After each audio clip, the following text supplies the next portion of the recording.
Bienvenue sur une nouvelle vidéo. Aujourd'hui, je vais vous présenter ma dernière carte d'anniversaire que j'ai réalisée pour ma fille qui a 4 ans, qui a eu 4 ans ce week-end. C'est une carte très sympa qui est carte shaker. Hein. Donc on secoue et puis on peut avoir, j'ai mis des papillons, des petites perles, des paillettes. Voilà. Je vais vous expliquer comment j'ai réalisé cette carte. Alors j'ai pas eu beaucoup de temps, donc je vous dirai ce qu'on peut un petit peu améliorer ou je vous donnerai quelques petits conseils. Allez, c'est parti, on y va. Alors, vous prendrez donc une feuille de carte de cardboard, voilà. Donc là c'est du 15 par 15, 15 cm par 15 cm. Voilà, donc j'ai utilisé, pour faire les cadres, j'ai utilisé du papier miroir cardboard doré. C'est ce genre de papier que vous trouverez, je suis un petit peu trop loin, que vous trouverez chez Action de temps en temps. Alors ça dépend des arrivages. Alors celui-ci, il est totalement neutre, hein, comme vous voyez. Il est tout lisse. Et donc ça, j'ai utilisé le doré que j'ai gaufré avec cette nouvelle plaque à texture.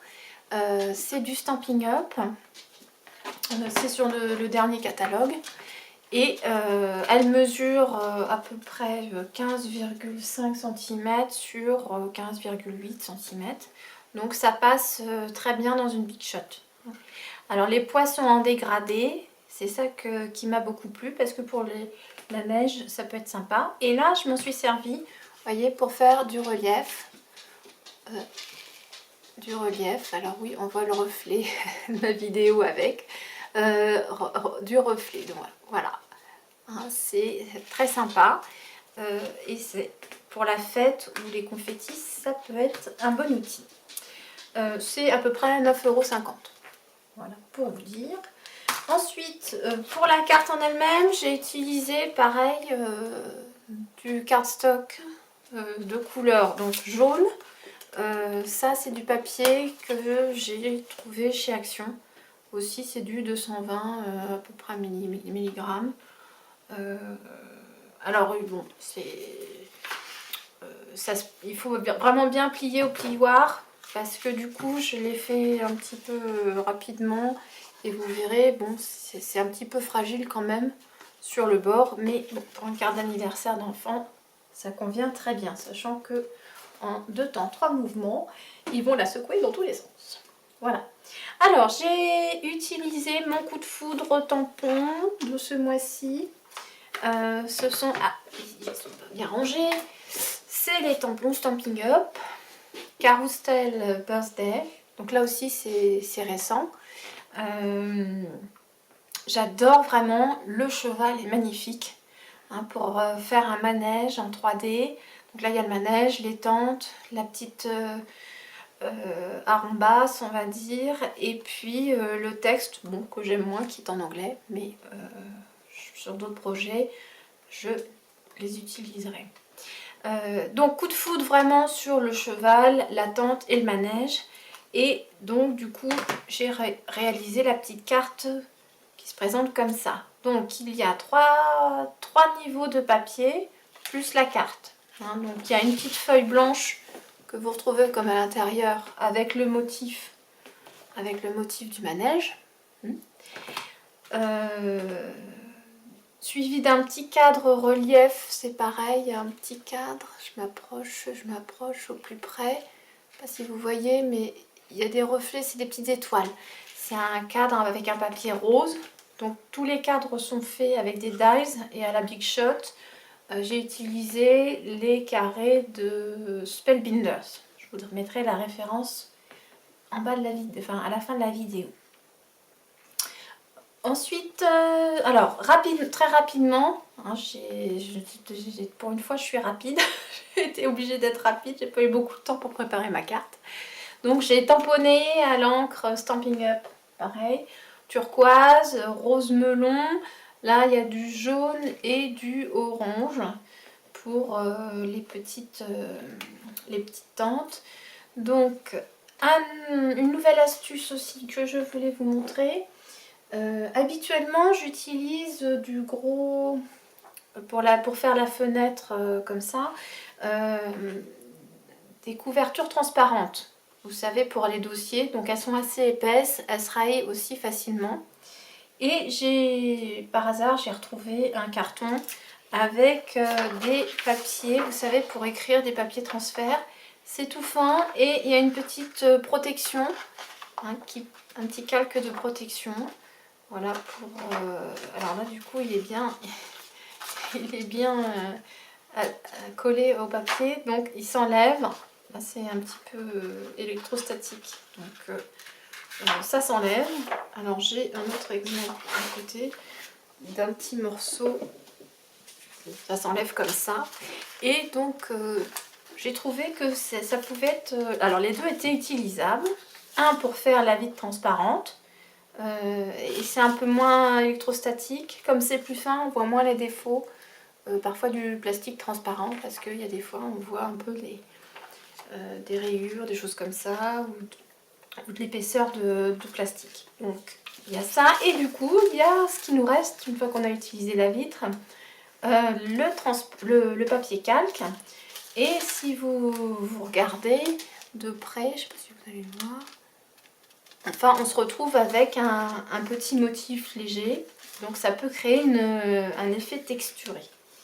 Et c'est ce que j'ai utilisé. Alors là c'est vrai que là on voit mieux, si je m'approche on voit mieux, vous voyez, il y a des petites imperfections, on va dire, hein, le papier qui a bougé, qui a travaillé. Et du coup ça peut nous aider à faire du relief, ou du moins à atténuer le tampon, parce que j'ai en fait tamponné en verre mon manège, et je trouvais qu'en fait ça ressortait vraiment beaucoup, et je voulais plutôt quelque chose un peu diffus. Donc le petit papier calque, je l'ai utilisé, donc je l'ai collé par dessus, hein, mon petit papier où j'ai fait mon tampon, j'ai collé, voilà, je l'ai collé, et ensuite j'ai utilisé mon premier cadre rose avec de la mousse. Alors vous voyez, il y a vraiment... Alors là, il y a deux épaisseurs de mousse 3D, hein, pour le petit cadre. Et pour l'autre, il y a encore, pour le doré, une autre couche, une simple couche de scotch en 3D. Voilà. Et donc du coup, entre les deux cadres, j'ai installé mes petites tentes. Voilà. Comme j'avais pas beaucoup de temps, je me suis dit, bon bah j'aurais bien voulu les embosser, mais j'ai pas eu le temps, donc je les ai juste tamponnés, découpés rapidement, mes petits chevaux, et j'ai mis un petit peu de peinture 3D. Donc là c'est couleur diamant. J'adore parce que ça donne quand même un effet de volume et de texture que j'espère pouvoir vous montrer. Voilà, que dire d'autre? Donc des petits confettis, des petites strass que vous trouvez dans le commerce, hein. Ceux-là ça vient de chez Pickwick, mais vous pouvez les trouver autrement. Et à l'intérieur du coup j'ai mis aussi des petites étoiles rouges, argent, et puis des petites perles assez minces. Alors parfois vous voyez, j'aurais pu mettre une troisième couche un peu plus épaisse pour surélever mon cadre, parce que bon, parfois il reste un petit peu coincé en haut. Voilà, donc ça ce sera à modifier si vous voulez refaire votre carte ou lui donner un petit peu plus de place. Pour l'intérieur, donc j'ai créé donc une partie avec un texte, parce qu'on était nombreux à écrire, mais plus simplement voilà un petit... Alors le petit dessin, la petite arrombasse là, ou arabesque plutôt, c'est plus pratique. La petite arabesque en rose melon, le texte en turquoise. Alors c'est le texte qui correspond au tampon Stampin' Up fleur d'anniversaire. Je trouve qu'il est très très joli. Parce que donc il y a cette partie un petit peu en cursive, et puis anniversaire qui est très visible aussi, donc c'est facile à lire pour les enfants. Et ça donne une petite touche vraiment colorée et joyeuse, je trouve. Alors, pour la petite bordure avec les tentes, j'ai pas été vraiment tout à fait dans le cadre, comme vous pouvez le voir. Je vous conseille d'utiliser un bloc acrylique tout simple pour faire vos tampons. Alors celui-là c'est du toga avec les lignes, comme ça vous pouvez bien les mettre et puis tamponner. J'ai voulu essayer ma Misty pour essayer de faire les bordures. Ma Misty, c'est cet outil, cette plaque, cette tablette avec où vous pouvez mettre vos aimants dessus et puis votre papier comme ça, vous mettez votre papier, vos aimants. J'ai fait une démonstration sur une vidéo et puis vous pouvez tamponner en refermant. Donc j'ai voulu l'utiliser et puis ça n'a pas été très concluant comme vous voyez, mais je suis sûre que vous maintenant vous pourrez faire à votre guise. Après on peut faire aussi des effets, des reliefs, les colorier. Vous avez vraiment toute la créativité pour rendre cette carte à votre image. C'est un exemple. Très bien. Qu'est-ce que je peux vous dire d'autre? Vous trouverez les tampons Stampin' Up chez votre démonstratrice. Ça doit être dans les 23 € quelque chose. Et puis le papier, c'est vraiment chez Action. Donc là, je les ai achetés à Maurepas. Là, il y en a pour 2 € pour un ensemble métallique. Et le papier, l'ensemble cardboard, comme ça, la cardstock, pardon, c'est à peu près les mêmes prix. Donc ça fait une carte qui reste abordable et pour laquelle on peut avoir un maximum d'effets.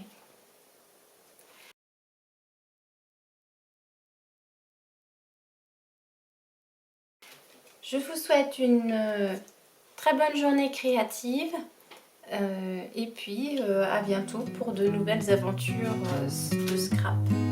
Au revoir!